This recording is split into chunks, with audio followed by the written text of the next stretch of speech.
My name's Lawrence Manley. I work for Welsh Government. I work in tourism. And you may hear it referred to as Visit Wales. I used to work also for the Wales Tourist Board before that. And I try not to be a bureaucrat. Some people accuse me of being that from time to time, but I'm passionate about tourism development, and the importance of it to Wales, and that's what carries me through. So when you look at tourism historically in terms of how it's structured, you tend to look at a marketing department and a development department. So I sit within Welsh Government that deals with the development side of the house, and specifically I deal with investment. Yeah? Yeah, okay. Yeah, okay, cool. Thank you. That's my name, by the way. I deal with projects, business plans, applications for funding. That's where I sit within the whole, and that's what I'm going to talk to you about. What makes things work from our perspective in terms of funding. It's a little bit narrow, but I think it's important, and it does echo with the two speakers who were speaking previously. So first of all, I'm going to dispel a couple of myths, or a few myths about investment. Investment can be north, south, east, or west. It is not true that all the money just goes into Cardiff. If you look at the league tables of where investment has gone from Welsh Government into the tourism product, then the number 1 and 2 counties are going to be Pembrokeshire and Gwynedd. So regionally, that means southwest and the northwest are usually the strongest demand around funding. That's where you see it. So we are not geography focused in that it has to be South Wales or it has to be somewhere else. It's a pan-Wales scheme. The second one is that we support micro businesses, small businesses, medium businesses, large businesses. It is not true, although some of the slides I'm going to show you, by the way, are quite chunky projects, but it is not true that we just support big business. Everyone knows that micro and small businesses are the backbone of the tourism industry. So most of the conversations that we have are with micro and small businesses. By the way, a small business is just defined as up to 50 full-time equivalent jobs. So most of our conversations are with those businesses. There are very few large enterprises that we work with. And finally, in terms of funding, we can go from quite low levels through to quite high levels of funding. I'll talk to you a little bit about that. So there are minimum thresholds, but usually we can work from around £15,000 support upwards to quite tall figures. So when we look at a project and what drives us to select a project as a priority, as a project that we want to move forward with, the number one thing is this a priority? Is it an investment priority? You can all look at local authority plans, destination plans, regional plans, national plans, and you'll get a clear idea in terms of where those priorities lie. I'll give you an example. It's a priority for us to consider, no, I'll phrase that wrong differently. Wales needs more top-end quality hotel accommodation. Okay, I don't like the word luxury, but top-end will have to do. So Wales needs, if you read loads of feasibilities and business plans, it'll tell you that. So when you look at the number of 5-star hotels in Wales, and it's not all about 5-star, but there are 3 in Cardiff, Newport. There's 1 in North Wales, recently went to 5-star in Palais Hall, Bala. And the last week or two, the Grove in Narberth went to a 5-star quality. So there are only 5 5-star hotels in Wales. So Wales needs more top-end hotel accommodation. I'm going to be very unpopular now. And if I flip that coin, And if I say to you that Wales needs more top-end self-catering accommodation, you could not sign up with the same degree of confidence to that statement as you could to the hotel statement. Why? Because some people will say that in parts of Wales, the supply of self-catering accommodation is already pretty strong. Some people will also say that and evidence that of the graded self-catering properties, then 75% or close to that are 4-star and 5-star. So you cannot say with complete confidence that to go with a self-catering project is an investment priority. What makes it different, and I've been to plenty of farm tourism diversifications, which are outstanding. We want to continue looking at farm tourism diversifications. But the one thing that will make us do that is how outstanding that product is. We had Gareth earlier talking about the differences in his project that he brought to the table. The last speaker was talking about USPs. What makes things different to put your head above the parapet, to be better than everyone else, to be the best? It's really to be that ambitious in terms of what you want. The other things that drive us to consider a project on top of priority is what are the outcomes of the project? What is it going to deliver? So I don't mean to overdo this, but quality matters. So value over volume. Quality is a baseline. And now, it's not always grade. It's also, as the last speaker referred to, about experiences. So living in a country that has so much cultural strength through events, through music, through food and drink, and using all of those and many more to weave them together into a quality experience is crucial to a project. Emphasizing the distinctiveness of Wales. Why wouldn't you focus on that distinctiveness? And yet I see so many projects, and that's not me being nasty, so many projects that don't make the most of those connections in terms of the Welsh language, the Welsh culture, signage, menus, local produce. Obvious, but sometimes not always obvious when you come to that business plan that's submitted. We're interested in projects that can show growth. We don't want to see a profit and loss forecast or cash flow forecast that's showing the business the same 5 years later than it is now. We like increased turnover. We like increased profit. It's not a dirty word. It's a really good word to put within an application to show how you grow. The other thing I put alongside growth is people. And I know some farm businesses will be very, very small, but it's often left out.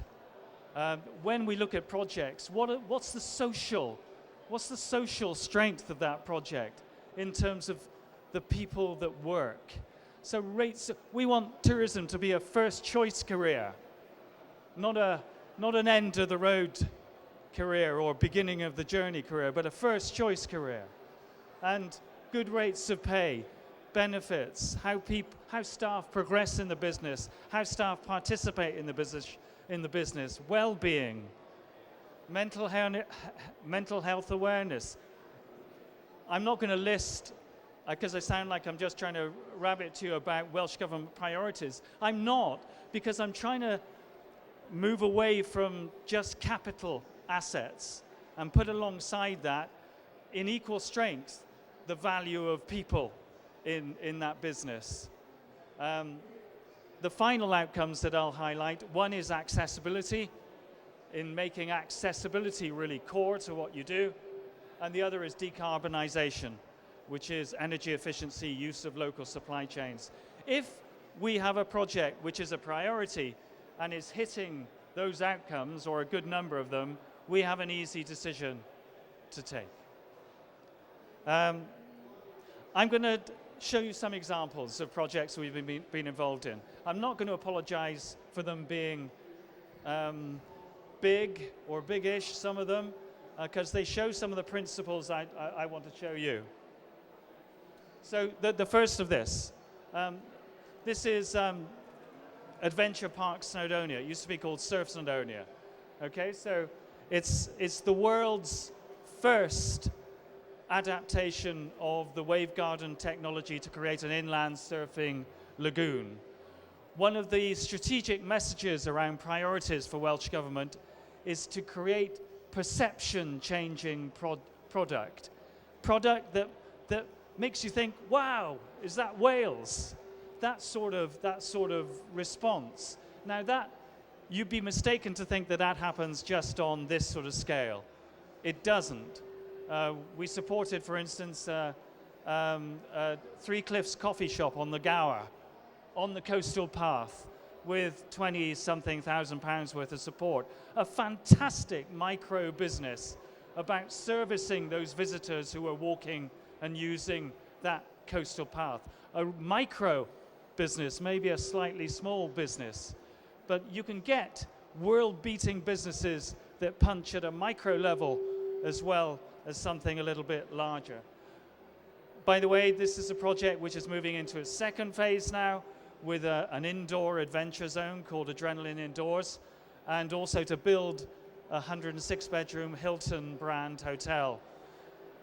If anyone knows Dolgarrog in North Wales, the thought of a 106-bedroom Hilton hotel is quite out there. But it shows that wouldn't be coming to North Wales without this investment in this attraction. So you'll have heard of Zip World and that sort of product. I put this slide on to express the importance of having a vision. The main guy behind this project, Sean Taylor, took me up to the top of the Bethesda slate before Zip World started. And he said, I want Wales to be the zipline capital of the world. By the way, you might think this is irrelevant, but these are general principles that I think are important for every single business. Vision. He says, I want to be the zipline capital of the world, and he's sort of making good impressions to do that. And that's fantastic. If you go to the Grove in Narberth, recently gone to 5-star, they overwhelm you with their enthusiasm and vision for the project. They want the Grove to be the best hotel in Wales. And actually, the Grove was positioned by the AA as the best hotel in Wales a few days ago. So that vision is really important, whether you're a micro business or a large one. What's the USP? This is an example of a rib ride. By the way, apologies, all the slides are North Wales. Rib ride, which is in Menai Bridge, which its USP is to present the fastest rib experience in the world. So having a USP, like the previous speaker said, is important.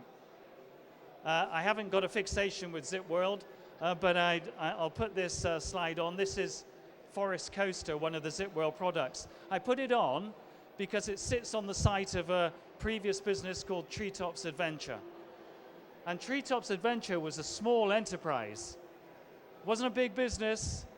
It's bigger now, but it started off with really small roots and small beginnings in terms of how it grew. So the importance of growth from a small enterprise onwards. This is a place called Greenwood, near Bangor, Greenwood Forest Park. Interesting story about Greenwood, and the reason I put it there is the need for a business plan, a plan. The last speaker talked about a business plan. Greenwood, 15 years ago, they attracted 30,000 to 40,000 visitors, something of that ilk. They then brought in a specialist attraction consultant, and they said, we do the family market, and we want to know how we can get more of that. So they took that specialist advice and they set out clearly what they needed to do to take them in that direction. And they started to, one of the outcomes of that was to put in signature attractions. And so they put in an eco coaster, they put in a sledge run, they put in a couple of other things. Solar Splash was the latest. These are the former owners of Greenwood. Greenwood now attracts about 160 to 170,000 visitors. And I guarantee you that they would not have got that far without that planning and without that thought and without that guts to invest in the product. We do invest in self-catering from time to time. This is an example of a safari tent structure, which is up in the grounds of the, if I can call it the grounds, of Llywodraeth slate mine. So this is, its USP is that it takes you into areas of the mine complex, the quarry complex, that people wouldn't ordinarily see. And it puts you in a remote and dramatic setting. It sort of connects you strongly with sense of place and with the history of the area. So this is an example of a safari tent complex.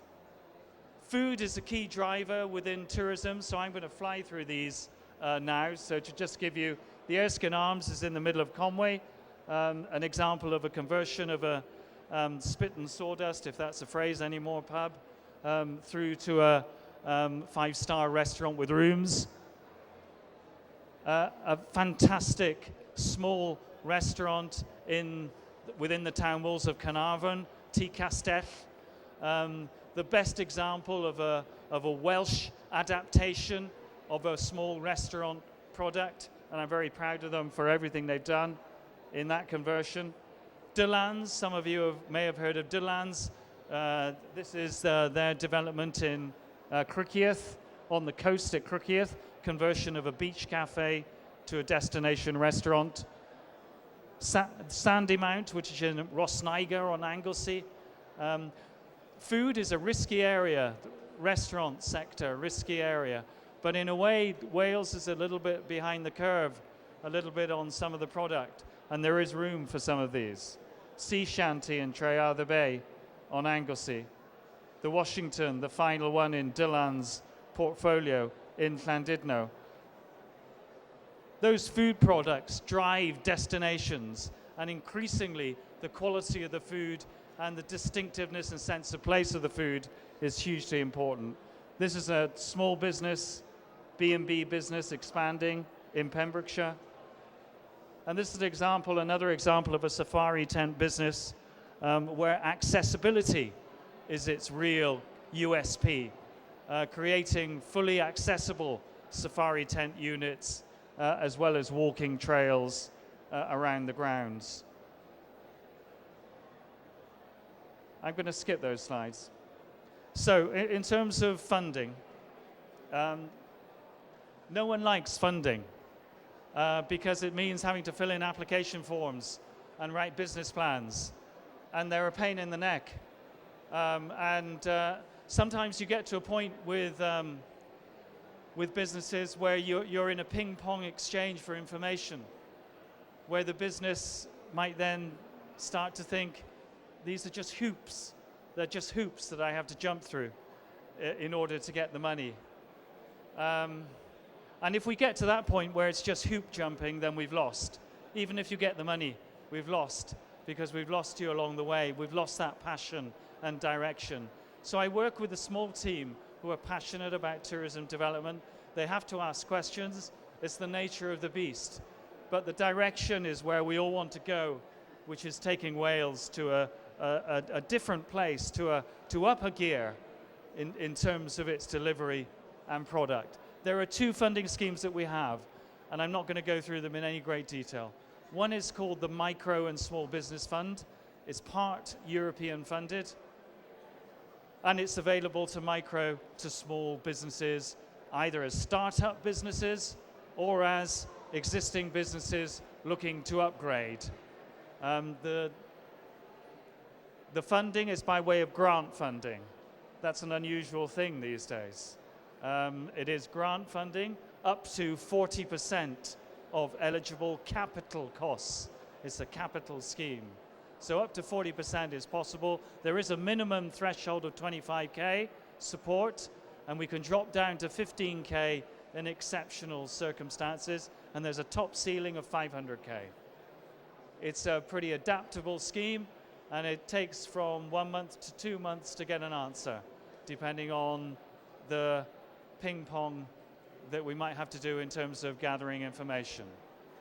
The other scheme is a relatively new scheme, which I've not got a slide for. It's called the Wales Tourism Investment Fund. It's a partnership between tourism and the Development Bank for Wales. And that scheme is a much more strategic scheme. It can fund from a minimum 100,000 to a maximum 5 million. But the funding is a blend of grant funding and repayable funding. And the model is 80% of it is repayable and 20% of it is grant. So there are two funds in place. One is going to take probably most of the inquiries and projects that we deal with, because as I said before, most of the projects we deal with are micro and small businesses. But we do have this larger strategic fund which can lift us off with bigger projects that fail to ignite, because there isn't that interest from the banking sector to take them forward and to make them work. So those are the two funds that we have. I think the important thing about projects and investment is that we have a conversation. That's the bottom line. We won't be able to successfully bring that to a conclusion in every single case for obvious reasons. But sitting down and having that conversation is the most important thing to see. So if you've got an idea, a project, a thought, and you think finance could help from us, that's my number, that's my email address. Please get in touch and we can see where that journey takes us.